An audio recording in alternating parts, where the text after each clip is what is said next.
ഞങ്ങളിപ്പോൾ നിൽക്കുന്നത് പരിശുദ്ധ പിതാവ് ഫ്രാൻസിസ് മാർപ്പാപ്പയെ അഡ്മിറ്റാക്കിയിരിക്കുന്ന ജെമലി ഹോസ്പിറ്റലിന് മുമ്പിലാണ്. ഞങ്ങൾ നിൽക്കുന്ന ജോൺ പോൾ രണ്ടാമൻ മാർപ്പാപ്പയുടെ സ്റ്റാച്യൂവും ഈ പ്രദേശവുമൊക്കെ നിങ്ങൾക്ക് ഒരുപാട് പരിചയമുണ്ടായിരിക്കാം. കാരണം ഒത്തിരി പേര് ഈ ദിവസങ്ങളിൽ പരിശുദ്ധ പിതാവ് ഫ്രാൻസിസ് മാർപ്പാപ്പയ്ക്ക് വേണ്ടി പ്രാർത്ഥിക്കുവാനായിട്ട് ഇവിടെ വന്നതായി നിങ്ങൾ കണ്ടിട്ടുണ്ട്. കഴിഞ്ഞ ഞായറാഴ്ച പരിശുദ്ധ പിതാവ് തനിക്ക് വേണ്ടി പ്രാർത്ഥിക്കുന്നവരെ ഒത്തിരി നന്ദിയോടെ സ്മരിക്കുന്നുവെന്ന് ഓർപ്പിക്കുകയുണ്ടായി. പ്രത്യേകിച്ച് ജോൺ പോൾ രണ്ടാമൻ മാർപ്പാപ്പയുടെ പ്രതിമയ്ക്ക് മുമ്പിലായിട്ട് അനേകം തിരികളും മനോഹരമായ ഗ്രീറ്റിംഗ് കാർഡുകളും പരിശുദ്ധ പിതാവിന് വേണ്ടി സമർപ്പിച്ചിട്ടുണ്ട്. പ്രത്യേകിച്ച് പ്രാർത്ഥനാശംസകൾ. അതിൽ പ്രധാനമായിട്ടും ഞങ്ങളുടെ ഹൃദയത്തെ സ്പർശിച്ചത് കൊച്ചു കുഞ്ഞുങ്ങൾ, പ്രത്യേകിച്ച് പലവിധത്തിൽ രോഗങ്ങൾ ഉള്ളവർ പോലും പരിശുദ്ധ പിതാവ് ഫ്രാൻസിസ് മാർപ്പാപ്പയുടെ സ്നേഹസൂചകമായി ഇവിടെ വന്ന് ഒത്തിരി പ്രാർത്ഥനാ നിയോഗങ്ങൾ എഴുതിയിട്ടിട്ടുണ്ട്. അതിലൊരു പ്രധാനപ്പെട്ട ഒരു പ്രാർത്ഥനാ നിയോഗം ഞങ്ങൾ കാണുകയാണ്. ഇതാ പരിശുദ്ധ പിതാവിൻ്റെ ചിത്രം വരച്ചിട്ട് അതിലെഴുതി വെച്ചിരിക്കുകയാണ്, പരിശുദ്ധ പിതാവ് എത്രയും പെട്ടെന്ന് സുഖപ്പെടട്ടെ. ഇതിന് പുറകിലും കാണുവാൻ സാധിക്കും ഒരു കൊച്ചു കുഞ്ഞ് പടം വരച്ച് മാർപ്പാപ്പയ്ക്ക് ആശംസകൾ അറിയിച്ചിരിക്കുകയാണ്, എത്രയും പെട്ടെന്ന് സുഖപ്പെട്ട് ഈ ആശുപത്രി വിട്ട് തിരിച്ചു വരാനായിട്ട്. അതുപോലെ തന്നെ ഇവിടെ കുട്ടികളുടെ കലാവാസനകൾ തെളിയിക്കുന്ന രീതിയിൽ പാപ്പയോടുള്ള സ്നേഹം പ്രകടിപ്പിക്കുന്ന രീതിയിൽ മനോഹരമായിട്ട് വരച്ചിട്ടുണ്ട്. ഇതൊരു കുട്ടി സോണിയ എന്ന് പറഞ്ഞ് ഒരു കുട്ടി എഴുതി വച്ചിരിക്കുന്നതാണ്. പാപ്പ ഫ്രാൻസിസ്കോ സ്പെരോക്കെ ഗ്വരീഷെ പ്രസ്തോ തി വോളിയോ ബേനെ, പെട്ടെന്ന് സുഖപ്പെടുവാൻ ഞങ്ങൾ ആഗ്രഹിക്കുന്നു, അങ്ങേ ഞങ്ങൾ സ്നേഹിക്കുന്നു എന്നാണ് ഇവിടെ എഴുതിയിരിക്കുന്നത്. അതുപോലെ തന്നെ വേറൊരു പടത്തിൽ ഇവിടെ പേപ്പറിൽ വരച്ചിട്ടുണ്ട്, പരിശുദ്ധ പിതാവിൻ്റെ ഫോട്ടോ വരച്ചു വെച്ചിട്ടുണ്ട്. അതുപോലെ വേറെ ഒരു വലിയ ചിത്രം ഇവിടെയുണ്ട്. മഴ വന്ന് അത് ചെറുതായിട്ട് മോശമായിരിക്കുകയാണ്. അതിൽ ഓട്ടിസം ബാധിച്ച, നമുക്കറിയാം പരിശുദ്ധ പിതാവ് ഓട്ടിസം ബാധിച്ച കുട്ടികളെ എംപ്രേസ് ചെയ്യുമായിരുന്നു, ഹഗ് ചെയ്യുമായിരുന്നു, അവരെ വിസിറ്റ് ചെയ്ത് അവരെ എൻകറേജ് ചെയ്യുമായിരുന്നു. അപ്പോൾ ആ കുട്ടികൾ, ഓട്ടിസം ബാധിച്ച കുട്ടികൾ, അവരുടെ പേര് ലവിൻ്റെ മാർക്കിൽ എഴുതി, അവരുടെ പേരൊക്കെ എഴുതി ഒരു 10-25 പിള്ളേർ ഒരുമിച്ചൊരു കാർത്ത ആക്കിയിട്ട് ഒരു പേപ്പർ ആക്കിയിട്ട് ഇവിടെ എഴുതി വെച്ചിട്ടുണ്ട്. അപ്പോൾ പരിശുദ്ധ പിതാവിന് അനേകം കണക്കിന് പ്രായവ്യത്യാസം കൂടാതെ അനേക ആളുകളുടെ പ്രാർത്ഥനകൾ ഉയരുകയാണ്.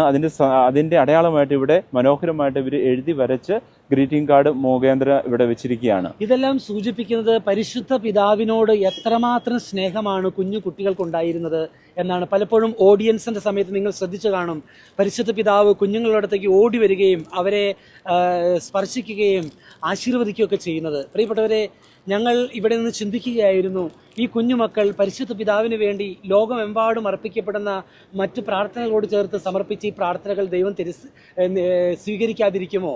ഒരുപക്ഷെ ഇതുപോലെ പ്രാർത്ഥനകൾ നമ്മുടെ ഇടവകകളിലും നമ്മുടെ കുഞ്ഞുമക്കളെ പ്രചോദിപ്പിച്ചുകൊണ്ട് പരിശുദ്ധ പിതാവിന് വേണ്ടി നമ്മുടെ ഇടവകകളുടെ അൾത്താരയിൽ പ്രാർത്ഥനാ നിയോഗങ്ങൾ എഴുതിയിടുന്നത് ഒരുപക്ഷെ നല്ലതായിരിക്കും ഞാൻ ചിന്തിക്കുകയാണ്. തീർച്ചയായിട്ടും ജോബി അച്ഛ, എനിക്ക് തോന്നുന്നത് പരിശുദ്ധ പിതാവിന്റെ 12 വർഷത്തെ നീണ്ട പേപ്പസിയുടെ കാലഘട്ടത്തിൽ ഏറ്റവും കൂടുതൽ ആശുപത്രിയിൽ കഴിയുന്ന ദിവസങ്ങളാണ് ഇത്. അതായത് ഇന്ന് 11ാമത്തെ ദിവസമാണ് ആശുപത്രിയിൽ. കഴിഞ്ഞ പ്രാവശ്യം ഏറ്റവും കൂടുതൽ പാപ്പ പേപ്പസിയുടെ സമയത്ത് ആയിരുന്നു 9 ദിവസമായിരുന്നു. അപ്പോൾ ഏറ്റവും കൂടുതൽ അത് നമ്മളെ സൂചിപ്പിക്കുന്നത് ആരോഗ്യനില വളരെ ഗൗരവമാണെന്ന് തന്നെയാണ്, സങ്കീർണമാണെന്ന് തന്നെയാണ്. കാരണം ഫ്യൂച്ചർ എന്താണെന്ന് ഒത്തിരി അൺസർട്ടനിറ്റി ഉണ്ട്. അപ്പോൾ ഏത് തന്നെയായാലും ഇങ്ങനെയുള്ള പ്രാർത്ഥനകൾ ഉയർന്ന് നമുക്ക് ഒത്തിരിയേറെ പ്രതീക്ഷ നൽകുന്നതാണ്. അതുകൊണ്ട് തന്നെ നമുക്ക് ഈ നിമിഷം നമുക്കൊന്നു ചേർന്ന് നമ്മുടെ പരിശുദ്ധ പിതാവിന് വേണ്ടി പ്രാർത്ഥിക്കാം. കുഞ്ഞുങ്ങളുടെ പ്രാർത്ഥനകളോട് ചേർത്ത് വെച്ച് നമുക്ക് പ്രാർത്ഥിക്കാം. പരിശുദ്ധ അമ്മയുടെ മാധ്യസ്ഥം വഴി ഞങ്ങൾ ഒന്ന് ചേർന്ന് പ്രാർത്ഥിക്കുമ്പോൾ അതിന്റെ മറുപടിയും അതിനോടൊപ്പം നിങ്ങൾക്കും ഞങ്ങളോട് ചേർന്ന് പ്രാർത്ഥിക്കാം. നിങ്ങൾ എവിടെയായിരിക്കുന്നു അവിടെ ആയിരുന്നുകൊണ്ട് ഈ നിമിഷത്തിൽ ഞങ്ങളോടൊപ്പം പ്രാർത്ഥിക്കുക. നന്മ നിറഞ്ഞ മറിയമേ സ്വസ്തി, കർത്താവ് അങ്ങയോടുകൂടെ സ്ത്രീകളിൽ അങ്ങ് അനുഗ്രഹിക്കപ്പെട്ടവളാകുന്നു, അങ്ങയുടെ ഉദരത്തിൽ ഫലമായി ഈശോ അനുഗ്രഹിക്കപ്പെട്ടവനാകുന്നു.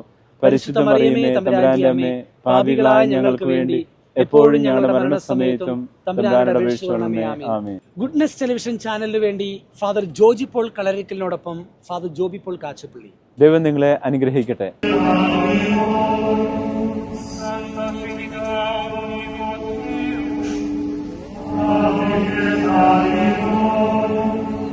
Santa Maria, prega per noi. Santa Madre di Dio, prega per noi. Santa Vergine delle Vergini, prega per noi.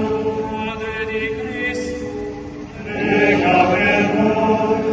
Madre della Chiesa, prega per noi. Madre di misericordia, prega per noi. Madre della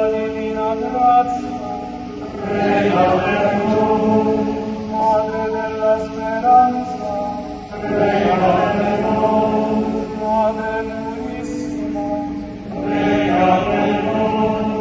Madre castissima, prega per noi. Madre sempre vergine, prega